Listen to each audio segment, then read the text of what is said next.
right here. That's where I put my head when I sleep. The hell is that? That's not good. That's not good at all.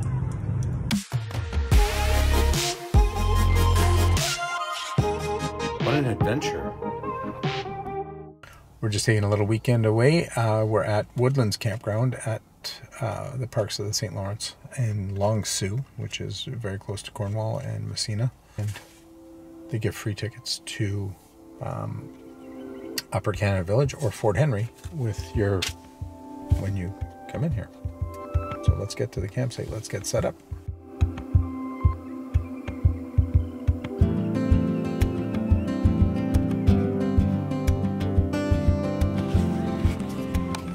Just a little uneven. Can't say this is my favorite campsite ever.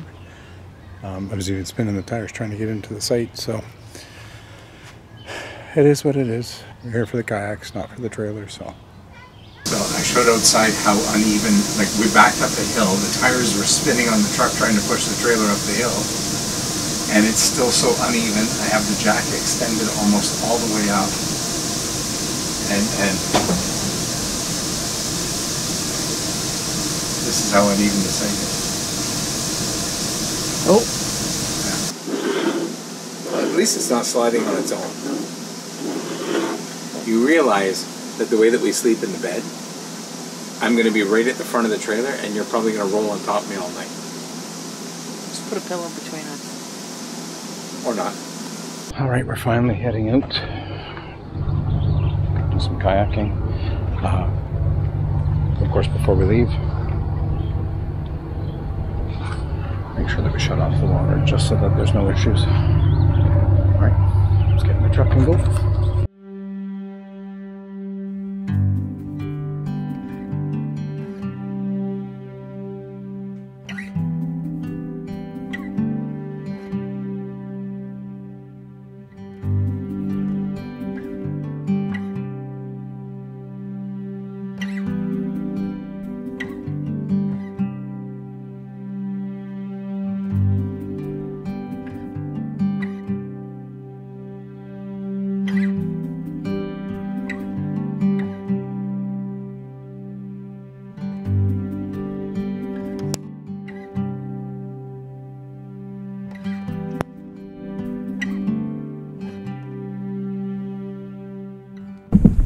It's 27 feels like 30, so that's 86 apparently. But it's the humidity, it's so humid here. So we're here at Long Sault, which is a string of islands in the St. Lawrence River near Cornwall. And we're going to see if we can see, this area was flooded in the 50s, I don't remember the exact date, but this whole area was flooded. They brought the level of the St. Lawrence River up for ship traffic going into the Great Lakes to bring supplies to Toronto, Thunder Bay, and they flooded this entire area. And there's a whole museum dedicated to the lost villages of the St. Lawrence. And we're going to try, we're just off of the coast of Wales Island. And it's Wales Island because it used to be the town of Wales. We're not going to go on the island, but we're going to see if we can see, there's still roads and house foundations and things that you can see, but the water's really deep this year, so I don't know if we're going to see them or not, but we're going to try.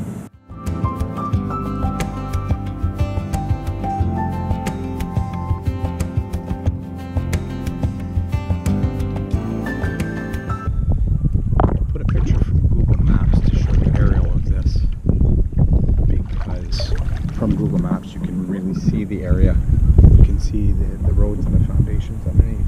It's really hard to see while you're sitting on top of it. And there's a lot of weeds, so I imagine a lot of this stuff is overgrown.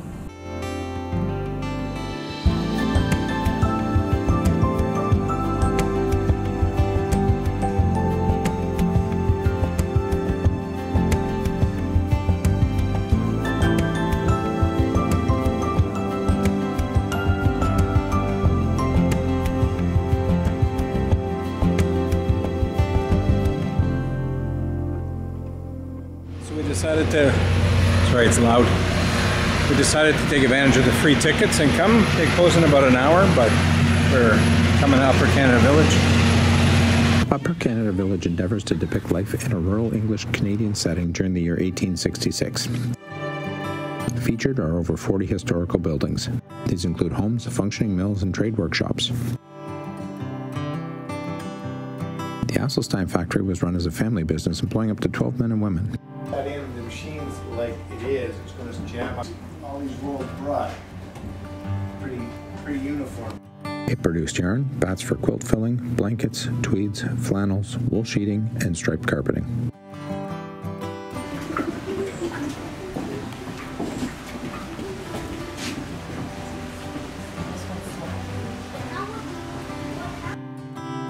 Ooh, look at all these fish. These are carp.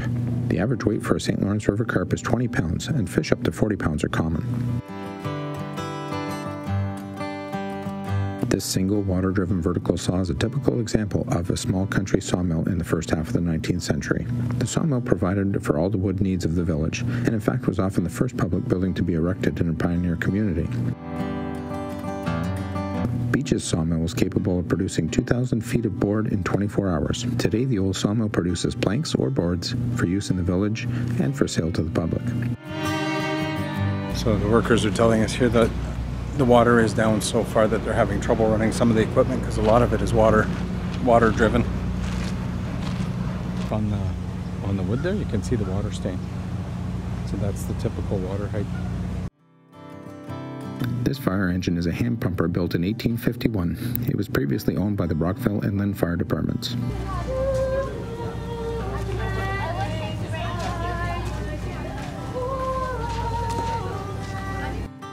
And right over there on the other side of the river is New York State.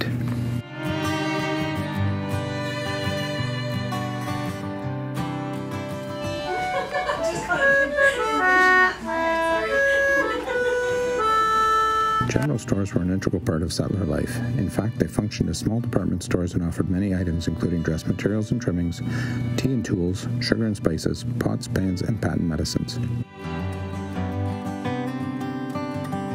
This particular home was moved here from the village of Ottsville. It was originally the home of Michael Cook, the man who first bred Holstein cattle in Canada, but it shows what might have been found in a typical physician's home in the 1800s. Most general practitioners were kept busy traveling around the countryside seeing sick people in their own homes.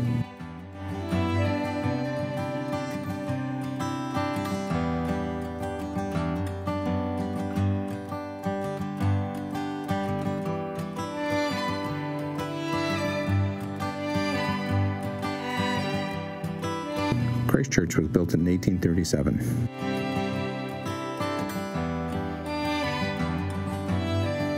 Interestingly, there is no cross in the church and no candles on the altar, as such things were unacceptable to this congregation in the 1860s.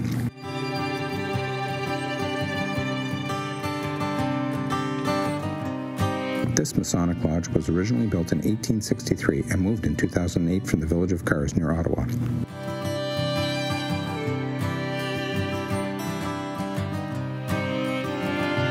In Canada, in the 1860s, every village and town had its resident tinsmith who made a wide variety of practical tin goods for household and farm use.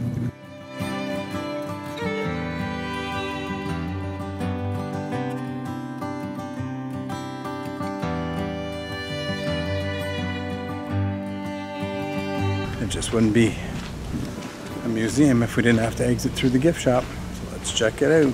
At the entrance to Upper Canada Village is the gift shop, open 9:30 to 5 p.m. daily. The village store's pantry offers a multitude of teas, spices, jams, and marinades, as well as village bread baked fresh daily, and cheddar cheese made at the village cheese factory. There's no bread today, but we'll check back tomorrow.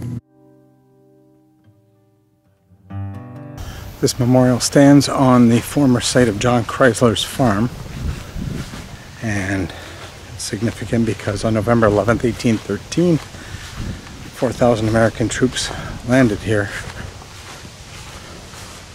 and fought 800 British soldiers who were then defending the colony of Upper Canada, which is now Ontario.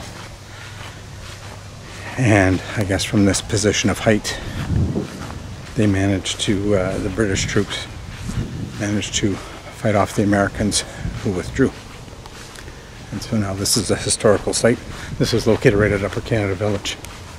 it's kind of a neat little place to stop. It's a beautiful viewpoint of the river. It's a very narrow section of the river. America's right across. It's just kind of a cool little stop on our way. Then waiting patiently in the air-conditioned truck.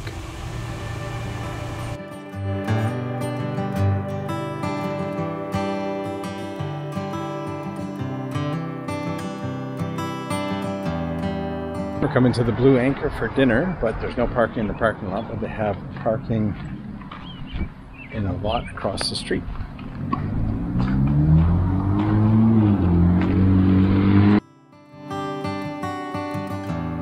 5-minute wait for a table. You good? Pretty good. Alright, let's do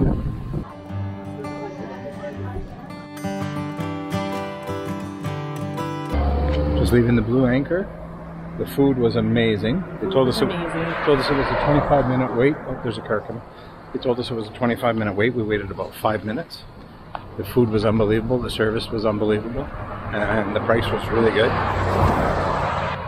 Servings are huge, so Guylaine and I just split a large fish and chip. And even though we're not in Key West and it's not Kermit's, we had a piece of key lime pie as well. So anyways, let's get back to the trailer.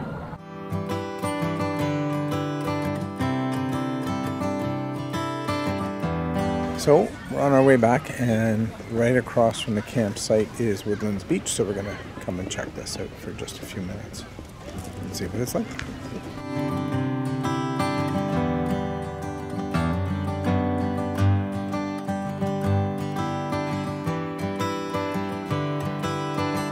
Well, the beach was absolutely packed, and it's not a very big beach. We were just checking it out, more or less. No, that's not quite worse. So, yeah, there wasn't much going on here. I want to fly the drone, and it's windy, so we're just going to go back to the campsite and I'll fly the drone there. Somebody drop a French fry?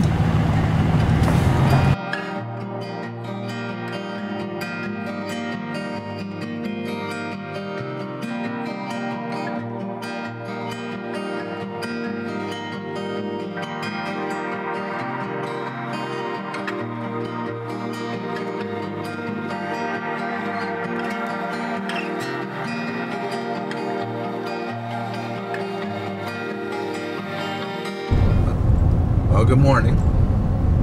It's our last day here, and we got to be out by 1 o'clock. And we got another late start because we just like to sit and drink coffee. So we're going to do some kayaking, but we've decided to go back to Upper Canada Village to get some fresh bread because they make fresh bread there. So we're going to get some bread and some cheese, and then we're going to do a quick kayak and pull out and head home. Let's get to Upper Canada Village. Well, it turns out that they have some soy mixed in with their flour by accident, and so there is no bread. I don't know when they'll have bread back, but anyways, let's get to the river, get some kayaking done.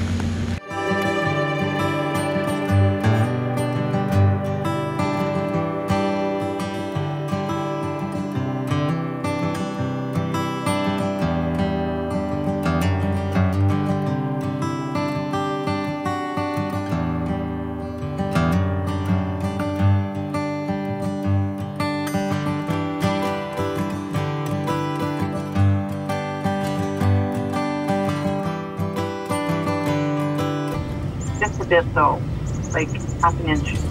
Oh, okay, I think you're good.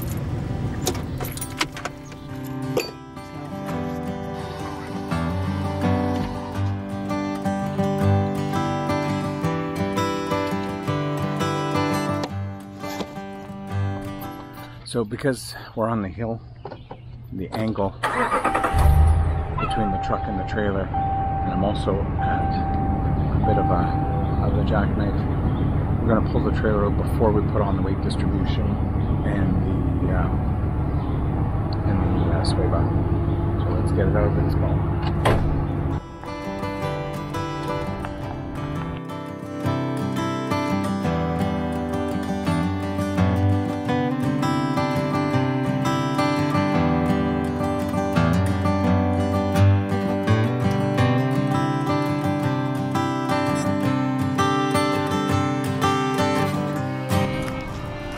So as I mentioned earlier in the video, there's 3 campsites on the Long Sault Islands, but there's only one dump station for all 3 campsites.